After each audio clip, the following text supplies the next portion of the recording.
ಕಥೆಗಳಿವೆ. ಇದು ಕೇವಲ ಈ ಮದ್ರಾಸ ಮಾತ್ರ ಸಂಬಂಧಪಟ್ಟದ್ದಲ್ಲ, ದೇಶದ ಇನ್ನುಳಿದ ಮದ್ರಾಸಗಳಿಗೂ ಕೂಡ ಸಂಬಂಧಪಟ್ಟಿತ್ತು. ಫಸ್ಟ್ ನ್ಯೂಸ್ ಏನಂತ ಹೇಳ್ಬಿಡ್ತೀನಿ. ಉತ್ತರ ಪ್ರದೇಶದ ಕಾನ್ಪುರದ ಖದ್ರಿಯಾ ಉಲೂಮ್ ಮದ್ರಾಸದಲ್ಲಿ 8 ವರ್ಷದ ಬಾಲಕಿಯ ಅಸ್ಥಿಪಂಜರ ಪತ್ತೆಯಾಗಿದೆ. ಮದ್ರಾಸದ ಕಿಚನ್ ಹತ್ರ ಇರೋ ಒಂದು ಚಿಕ್ಕ ರೂಮ್ ನಲ್ಲಿ ಆ ಮಗುವಿನ ಅಸ್ಥಿಪಂಜರ ಸಿಕ್ಕಿದೆ. 2015ರಲ್ಲಿ ಫರ್ವೇಜ್ ಅನ್ನೋರು ಈ ಒಂದು ಮದ್ರಾಸವನ್ನ ಪ್ರಾರಂಭ ಮಾಡಿದ್ರು. ಇದು ಮೊದಲು ಎಜುಕೇಶನ್ ಇನ್ಸ್ಟಿಟ್ಯೂಟ್ ಆಗಿತ್ತು. ಆದ್ರೆ 2020ರ ನಂತರ ಕೋವಿಡ್ ನಂತರ ಕಂಪ್ಲೀಟ್ ಆಗಿ ಲಾಕ್ ಡೌನ್ ಆಗಿತ್ತು.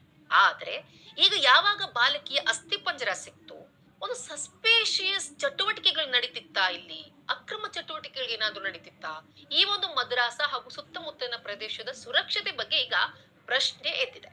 ಈಗ ವಿಷಯಕ್ಕೆ ಬರೋಣ.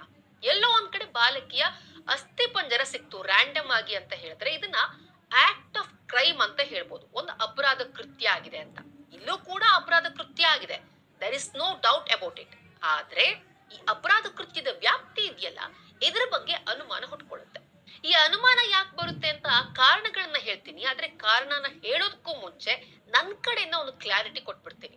ಮದ್ರಾಸಗಳ ಬಗ್ಗೆ ಯಾವುದೇ ರೀತಿಯಲ್ಲಿ ಪೂರ್ವಾಗ್ರಹ ಮನಸ್ಥಿತಿ ಬೇಡ. ನನಗಂತೂ ಯಾವುದೇ ರೀತಿ ಪೂರ್ವಾಗ್ರಹ ಇಲ್ಲ. ಮದ್ರಾಸ ಅಂದ್ರೆ ಮಕ್ಕಳಿಗೆ ಇಸ್ಲಾಮಿಕ್ ತತ್ವಗಳನ್ನ ಹೇಳಿಕೊಡುವಂತ ಸಂಸ್ಥೆ.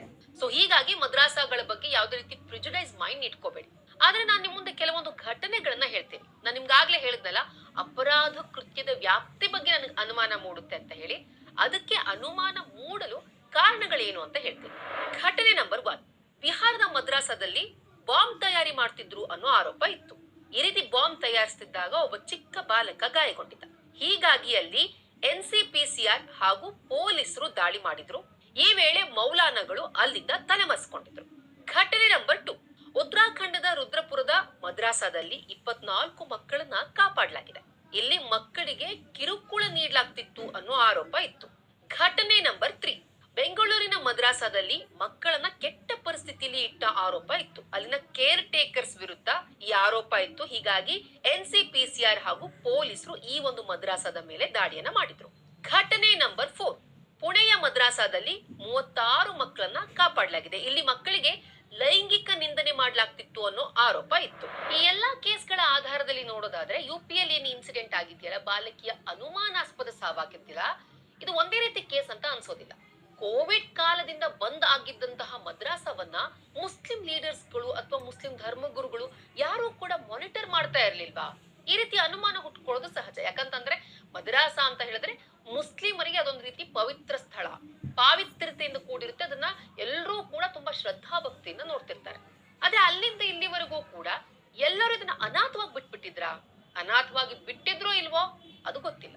ಈ ಒಂದು ಕೇಸ್ಗಳನ್ನ ನೋಡ್ತಾ ಹೋಗೋದಾದ್ರೆ, ಚೈಲ್ಡ್ ಟ್ರಾಫಿಕಿಂಗ್ ನಡೀತಾ ಇದೆಯಾ ಮದ್ರಾಸಗಳಲ್ಲಿ? ನಮ್ಮ ವ್ಯವಸ್ಥೆಯ ಮೂಗಿನ ಕೆಳಗೆ ಈ ರೀತಿ ಅಕ್ರಮ ಚಟುವಟಿಕೆಗಳು ನಡೀತಿದ್ಯಾ ಅನ್ನೋ ಡೌಟ್ ಕ್ರಿಯೇಟ್ ಆಗುತ್ತೆ. ಹಾಗಾದ್ರೆ ಈ ಒಂದು ಚಟುವಟಿಕೆಗಳಲ್ಲಿ ಯಾರೆಲ್ಲ ಇನ್ವಾಲ್ವ್ ಆಗಿದ್ದಾರೆ? ವೀಕ್ಷಕರೇ, ನಾನು ಇದೊಂದೇ ಮದ್ರಾಸದ ಬಗ್ಗೆ ಮಾತನಾಡ್ತಾ ಇಲ್ಲ. ಇದು ಒಂದು ಲೇಟೆಸ್ಟ್ ಕಾರಣವನ್ನ ಕೊಟ್ಟಿದೆ ಜನರಿಗೆ ಯೋಚನೆ ಮಾಡೋದಕ್ಕೆ, UP ಪೊಲೀಸ್ ವ್ಯವಸ್ಥೆಗೆ ಯೋಚನೆ ಮಾಡೋದಕ್ಕೆ. ಕೇವಲ UP ಮಾತ್ರ ಅಲ್ಲ, ಇಡೀ ದೇಶದ ಪೊಲೀಸ್ ವ್ಯವಸ್ಥೆಗೆ ಹಾಗೂ NIAಗೆ ಇದರ ಆಳ ಎಲ್ಲಿದೆ, ಇದರ ಹಿಂದೆ ಯಾರೆಲ್ಲ ಕೈವಾಡ ಇದೆ ಅನ್ನೋದನ್ನ ಯೋಚನೆ ಮಾಡೋದಕ್ಕೆ ಒಂದು ಕಾರಣವನ್ನ ಕೊಟ್ಟಿದೆ. ಈ ಘಟನೆಯ ಆಳಕ್ಕಿಳಿಬೇಕು. ಸಾಮಾನ್ಯವಾಗಿ ನಾವು ಡಾರ್ಕ್ ವೆಬ್, ಡಾರ್ಕ್ ನೆಟ್ ಬಗ್ಗೆ ಮಾತನಾಡ್ತಿರ್ತೀವಿ. ಏನಿದು ಡಾರ್ಕ್ ವೆಬ್, ಡಾರ್ಕ್ ನೆಟ್ ಅಂತ ಅಂದ್ರೆ ಇಲ್ಲಿ ಅಕ್ರಮ ಚಟುವಟಿಕೆಗಳು, ಕಾನೂನು ಬಾಹಿರ ಚಟುವಟಿಕೆಗಳು ನಡೀತಾ ಇರುತ್ತೆ. ಇನ್ನು ಇವಾಗ ಈ ಇನ್ಸಿಡೆಂಟ್ ಬಗ್ಗೆ ಏನ್ ಮಾತಾಡ್ತಿದೀವಲ್ಲ, ಇದೊಂದು ರೀತಿಯಲ್ಲಿ ಡಾರ್ಕ್ ಸಿ ಇದ್ದ ಹಾಗೆ, ಅಂದ್ರೆ ಕಪ್ಪು ಸಮುದ್ರ, ಕಪ್ಪು ಸಾಗರ ಇದ್ದ ಹಾಗೆ.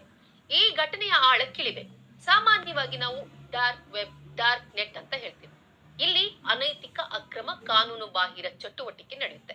ಇನ್ನು ಈ ಘಟನೆ ಈಗ ಮದ್ರಾಸದಲ್ಲಿ ಬಾಲಕಿಯ ಅಸ್ಥಿಪಂಜರ ಸಿಕ್ಕಿದಾಗಿರಬಹುದು, ಅಥವಾ ಬೇರೆ ಬೇರೆ ಮದ್ರಾಸಗಳಲ್ಲಿ ಅಕ್ರಮ ಚಟುವಟಿಕೆಗಳು ಆಗ್ತಾ ಆಗಿದ್ದಿರಬಹುದು. ಇವೆಲ್ಲವನ್ನ ಸೇರಿಸಿದಾಗ ನಮ್ಗೆ ಸಿಗೋದು ಡಾರ್ಕ್ ಸಿ, ಅಂದ್ರೆ ಕಪ್ಪು ಸಮುದ್ರ, ಕಪ್ಪು ಸಾಗರ.